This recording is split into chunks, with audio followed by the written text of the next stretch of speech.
You're listening to the 5-Minute Friday podcast episode of The Aligned Self. This is your host, Daniel Danovi.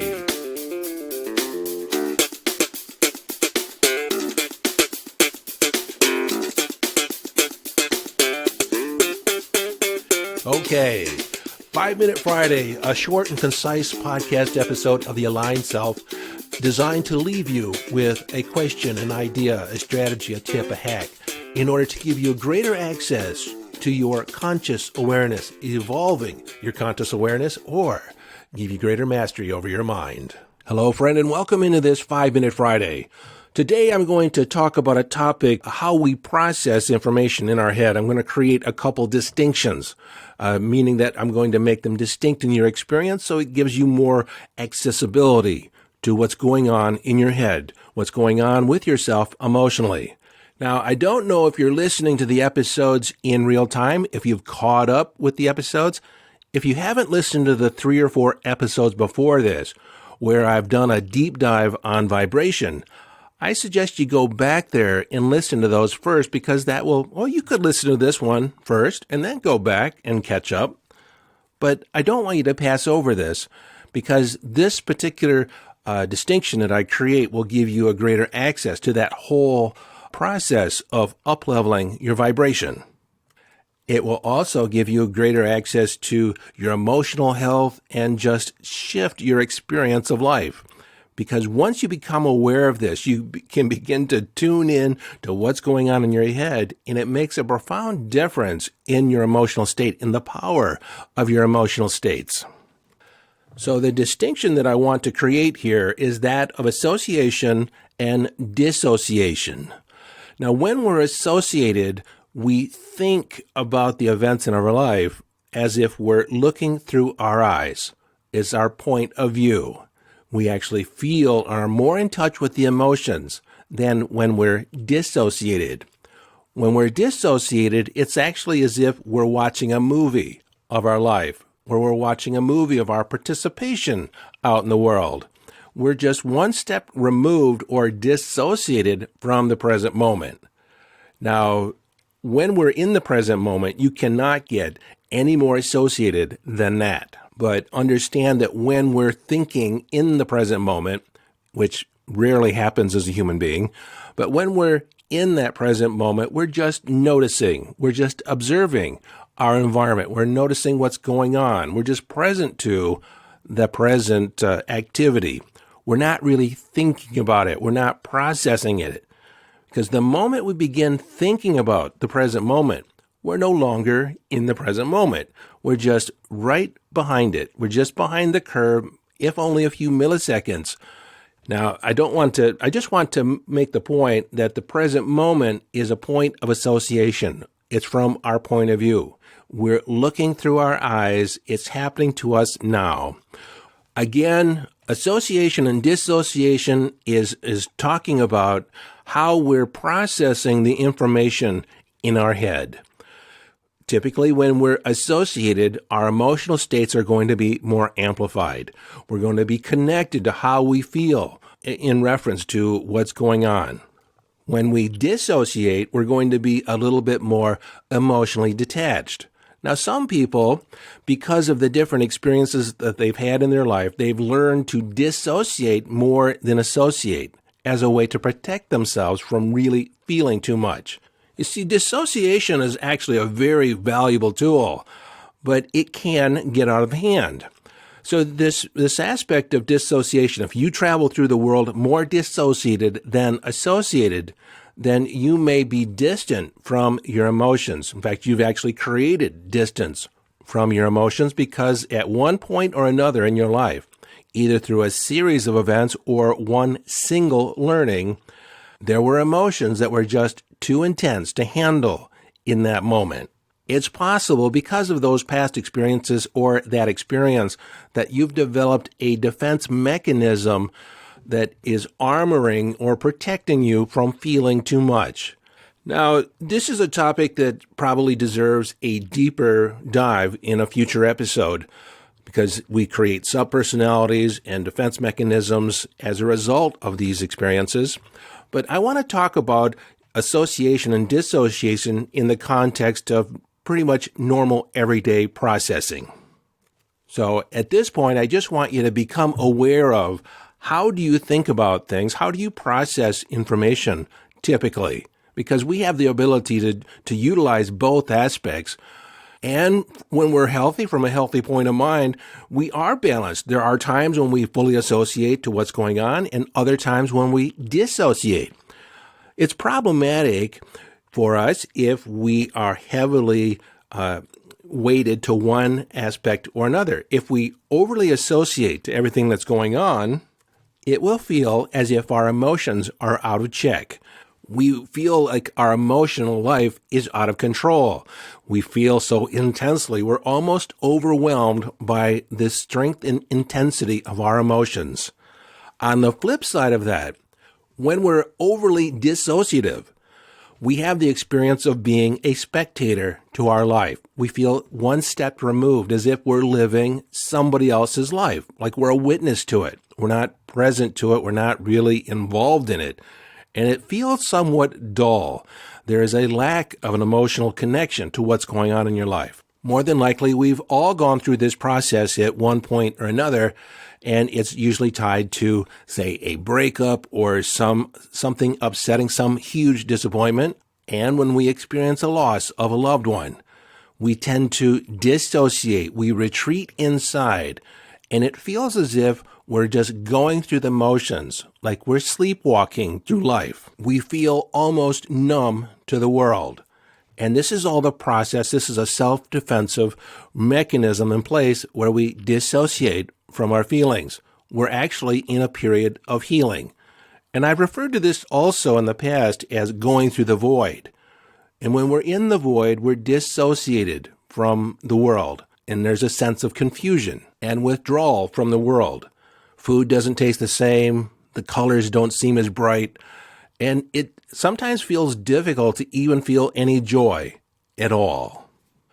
Again, this is a period of healing. It's a way the body heals. You retreat from the world in order to process and integrate what went on. Now, understand, though, that if this happens or occurs too long, there is a sense of disconnection from the real world. We become disconnected and almost apathetic to our relationships that we're currently in. And so if you find yourself in a point in your life where you've dissociated too much, where your life isn't or doesn't have as much flavor as it could, and your relationships are beginning to degrade, then understand that perhaps, just perhaps, you've not yet mustered the courage to actually face these emotions, to acknowledge and process these emotions, those heavy emotions, typically fear, grief, sorrow, anger. And then what's closely tied to that, tied to those emotions, is our unwillingness to actually accept what happened. Now, some people resist accepting, what happened, something that was upsetting, disappointing, a loss. We don't want to accept it because we think in some way we're condoning it. But accepting it is just basically saying, yes, it happened. It was upsetting.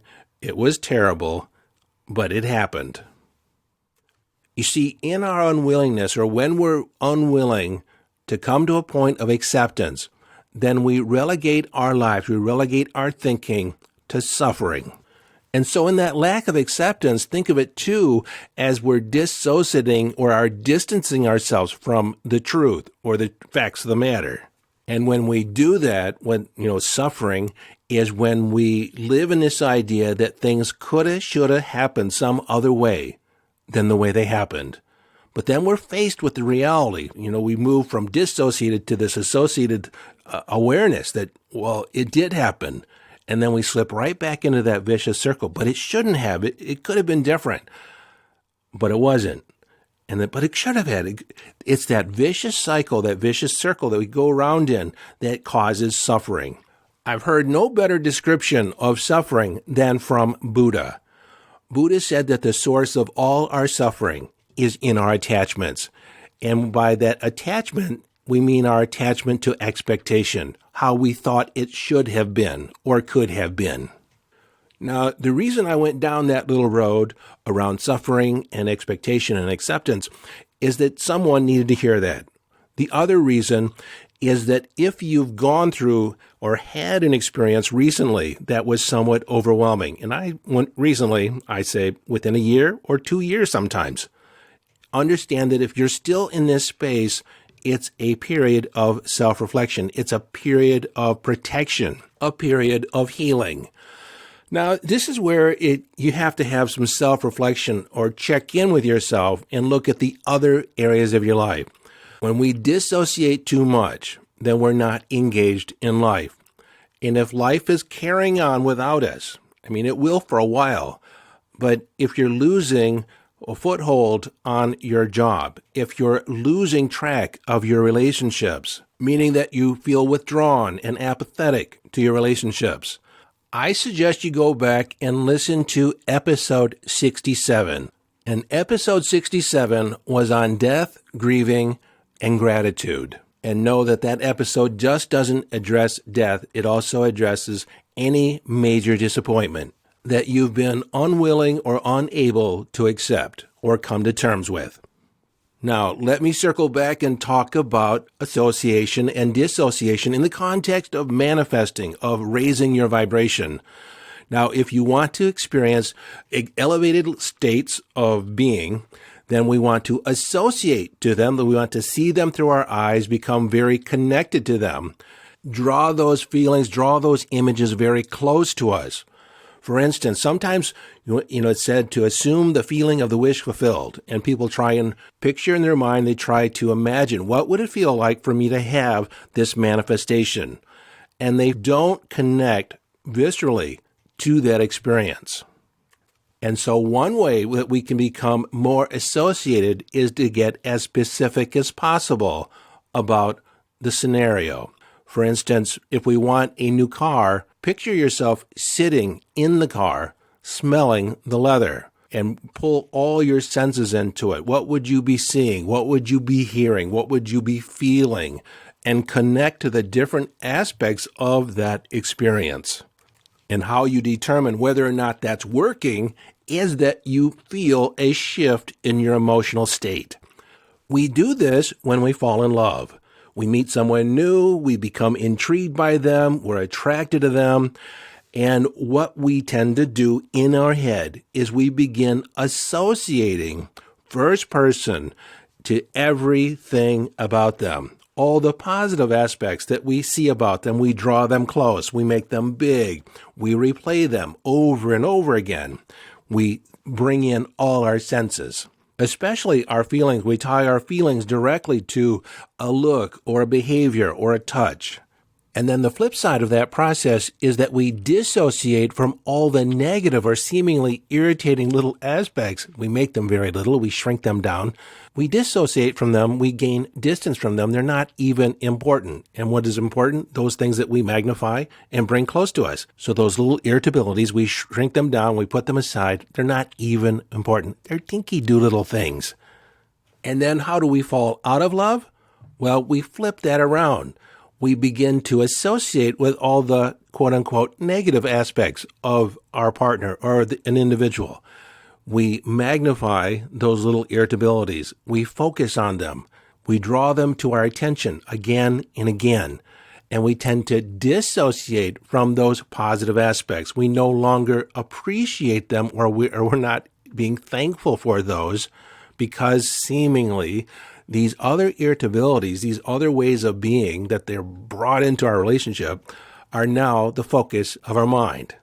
And so one way of counteracting that process is to begin to appreciate, just focus on those aspects that you appreciate, what brought you into the relationship, what did you admire about them in the beginning, and then amplify those, bring them close, make those the point of your attention, the priority of your focus.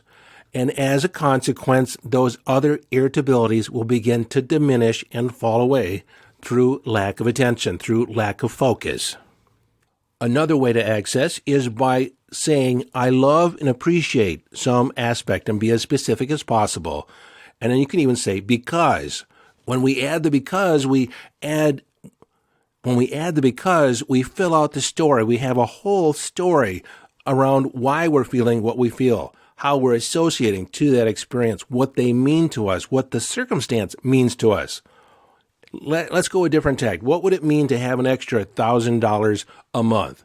What would you do with that money? How would you spend it? How would it change your lifestyle?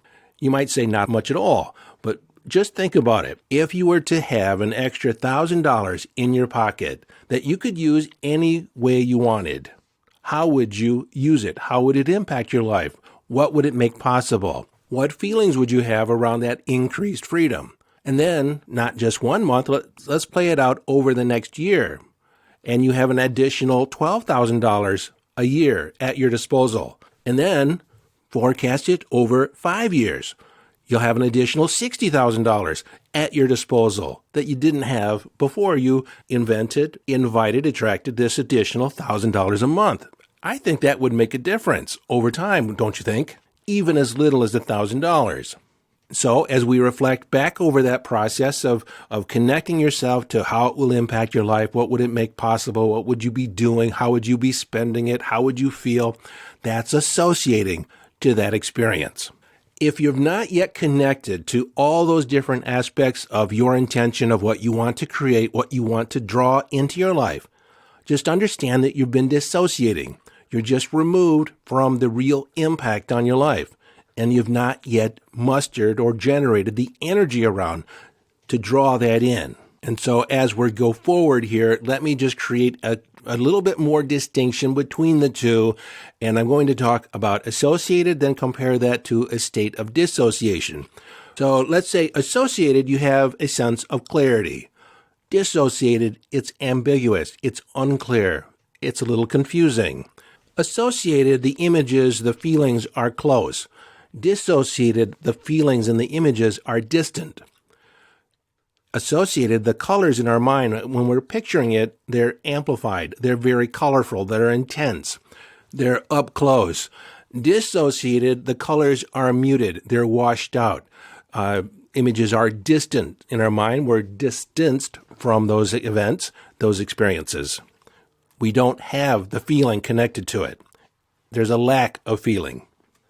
There's more, but armed with those distinctions, those ideas of the differences of contrast and comparison, then you can begin affecting some change, affecting some shifts in your mind and how you're processing your information, how you're thinking about your intentions and your manifestations, how you're thinking about life, for that matter, how you're thinking about your relationships.